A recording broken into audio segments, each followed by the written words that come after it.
a tailored crop and pasture management program and to plan your seed, ag chem and fertiliser, find your local PGG Wrightson technical field representative at store.pggwrightson.co.nz. Welcome to the Countrywide podcast. If you're a bit of a drone fanatic like I am, you're going to enjoy this. But also, too, if you really love precision farming, agri-tech, and following the future that is actually here right now in a day-to-day farming practice, it is around utilisation of agricultural drones for counting plant crops as well as being able to pinpoint disease issues. So joining me on this, following the article in the Countrywide Summer issue, is Terry Kingsbury, who is part of Agricultural Consulting Services with Jed Rushton in Canterbury, Chief Drone Pilot. Do you think that would have been an aspiration when you were at primary school, Terry? No, absolutely not. Yeah, I don't think my teachers from then would agree with me being it now, but yeah, those things happen. You live and learn. Were you a bit rough on gear at school? Yeah. I was, let's say school probably wasn't one of my best parts, things I ever did. So, all of the brightest and creative entrepreneurs around the world have probably said exactly the same thing. So it's probably a great compliment. Terry, so drone technology, what were you doing on a day-to-day business before drones sort of came along? So we did a lot of farm mapping with GPS, survey equipment, and that sort of stuff. So we were very much on the ground doing that, racing around on quad bikes, driving to every post, water trough, that sort of thing.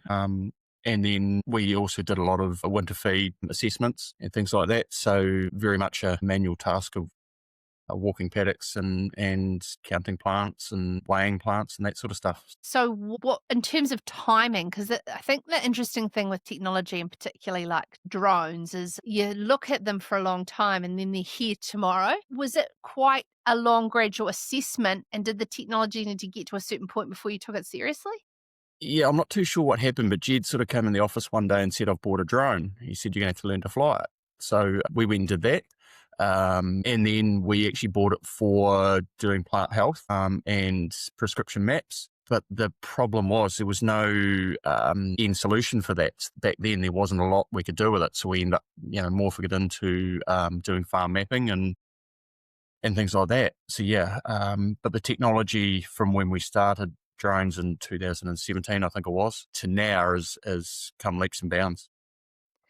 It would be huge. So just when you said about that, because you are doing a little bit of, so you were doing disease detection with them now? Yeah. And you said that at the time it wasn't really a thing. What's changed? I think it's the variable rate sprayers and actually the drone spraying has really sort of kicked that off. So you've sort of got an end-to-end solution for that. So that's, I think, made a big difference in how we do that, or having that end product at the other end that guys can actually use and trust. And I think that's been a big issue, is probably the trust of this technology all the way through. Yeah, just having it working and being proven has made a big difference. How have you been able to build trust with farmers with something like this? Just working with them on it and just working through it, and not like early on especially with the plant counting. We just picked a couple of guys and we did it side by side our standard testing and gave them both results. And all of a sudden the drone plant count method was coming out on top time and time again. So I mean, it was pretty accurate. So we then, once we had it proven in the field, then we sort of took it to market after that.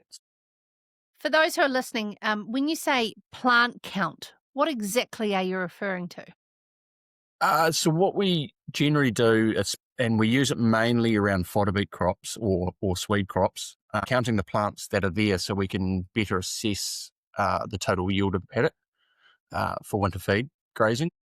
We've done a little bit around maize counting and some other crops.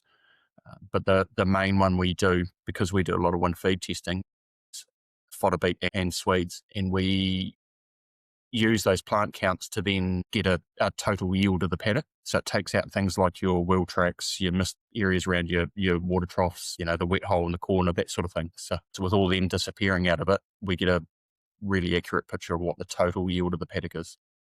does that work rather than walking through and kicking a bulb and seeing the leaf component and, like you said, weighing? Yeah, you still have to go out and weigh it. It's just a different method. So we actually then are looking for an average plant weight out of the paddock. And that's a lot easier than trying to get a total yield of 5-6 spots in the paddock. So we actually use that 10 hectare paddock. We'll count all the plants. There might be, 2 million plants or whatever the figure is. And then we use an average plant weight to gain that. So it makes just takes the whole paddock into consideration rather than just sort of the areas that we're walking through. So you've got health identification, counting plants for yield. Now we're having variable rate spraying of drones. Also mapping. What type of mapping work can you do now with drones? So we generally, we can do a full farm map. So we can see posts, hydrants, everything in there. We can do contour mapping. So we can actually pick out your critical source areas. So exclusion zones for water catchment, that sort of thing. And that's all actually in that flight. So it's all captured, whether we want to use that or not. It's captured when we do that flight. I can imagine for compliance, it's a huge amount of work that you've saved a farmer by being able to capture a lot of key information. Yeah, it is. Yeah. And it's one of those ones where it's all there in front of everyone. So when you submit it to your FEP or change your land use, that sort of thing, it's all there in front of them and it's accurate and it's what happened, a week ago when we flew it, not 6 months when Google went across or things like that. Yeah, of course. How closely do you follow ag drone technology and like what's coming? I do follow it and we do look at what's going, especially probably mostly around the spray drones, but there is some cool stuff coming down the pipeline with guys having a real crack at trying to do pasture measuring. I'm not sure where it's exactly at with the methods they're using, but it's really cool that the guys are looking at that. There is some tech down the line that could really, really work well for it, but it's like everything new, it's very expensive. It's a big piece of equipment. And yeah, the stuff that you're looking at for that's north of 40,000-50,000 plus that's just for the sensor on the drone. So, You wouldn't want to crash it like I've done a few of my drones. Yeah. That's why training is always good. Yeah. No, I'm not even allowed to fly around airports or anything. Just to let me out in an open paddock. Obstacle avoidance is not usually always on. That's the one thing I've found. Yes. Yeah, you got to be careful of that one. I was just speaking in another episode to Jane Robb, who's also a fellow Mid-Canterbury at Ericon. Are we anywhere close to technology for soil moisture and anything to do with soil for drones? Not that I know of just yet. I'm not sure what's happening in the LiDAR space with that. There could be some, EM mapping stuff coming along as well. It's just where it fits in and how good it is at penetrating that soil. Obviously, LiDARs, there's some really cool stuff happening with LiDAR at the moment. And obviously your multispectral stuff where plant health can tell you some of what's going on. But yeah, I think there will be some stuff coming down for that. I just don't know when. We're very, very small market for the overseas drone manufacturers. They were thick and fast at field days though on display, I must say. Yes. Yep. Yeah, I was actually up at field days and in the drone zone there for a few days, so with the spray drones. But yeah, there is some really cool stuff happening with it. And yeah, there is definitely people looking at it. It's just whether, the Chinese want to come over and actually look at what we're doing and want to build us a drone and whether we want to allow them to see what we're doing. So there's all those sorts of things in there. That's actually a very good point to ask you a question, is there couldn't be a lot of people concerned around security for the data. How do you handle that? Yeah, so there's no direct uplink from the images we take. So it's all saved straight to an SD card on the drone and then we download it. So unless we choose, and I think some of the consumer stuff does do an automatic upload, but the what they call the enterprise or the commercial grade stuff at the moment is still saved straight to the SD card. So that imagery doesn't get uploaded, but where you're flying and some of your flight logs, your heights, your speeds, that sort of stuff does, mainly for around servicing. CAA. And yeah, CA don't even see that unless you give them access. But yeah. I think the biggest concern is it doesn't go straight to ECAN. yeah. It's within your control. It is. What you share with them. Yes. It's always owned by the client, so they get to share who they want to. We don't share anything that's taken, so it's always up to them to share it with who they want to. Have you had, this is the second article I've actually done on drones. The other was down in Southland, native planting via drone. I can imagine that there's contractors, consulting businesses like yourselves, contracting businesses that are starting to expand and diversify using drone technology. Do you sort of sniff each other out in regards to sharing of information or the development of this as a subsector? Yeah, there is. So there is a fair bit of that stuff going on at the moment. There has been a lot of, I guess, patch protection in the past, and some of us are quite keen for that to sort of disappear a little bit as the new guys come in, especially around that spraying sector. The last thing you want is someone who's not a good operator. They might be a very good pilot, but they're not a good spray operator, ruining an emerging market.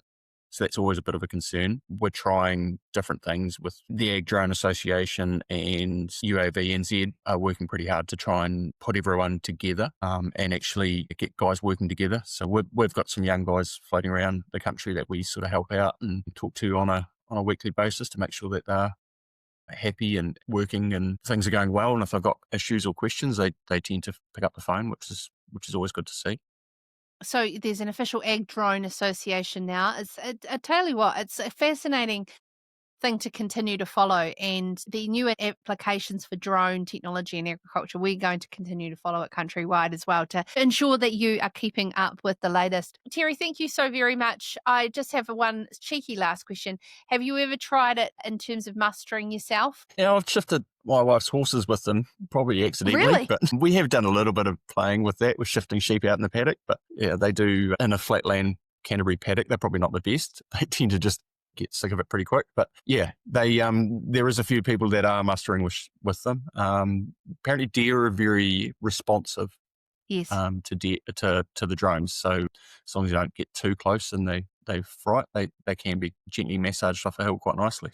You definitely have to, if you're trying to film them grazing, you cannot be close because they pick up on it. But the reason I think the Ag Drone Association should start the national dog trial with drones. That would be fantastic because you'd start to see some different stockmanship going on there. It's definitely a lot of fun. We've done that, pushed them up through the zigzag with the drones before at our local trials. So yeah, a lot of fun. Yeah, no, they I could imagine actually.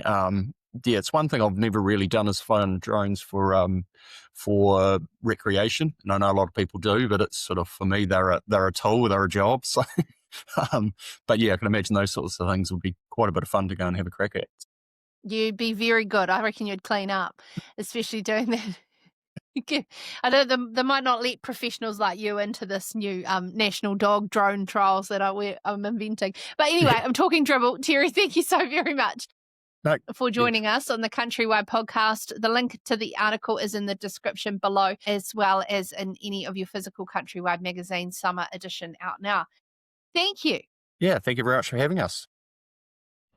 Every season brings new challenges.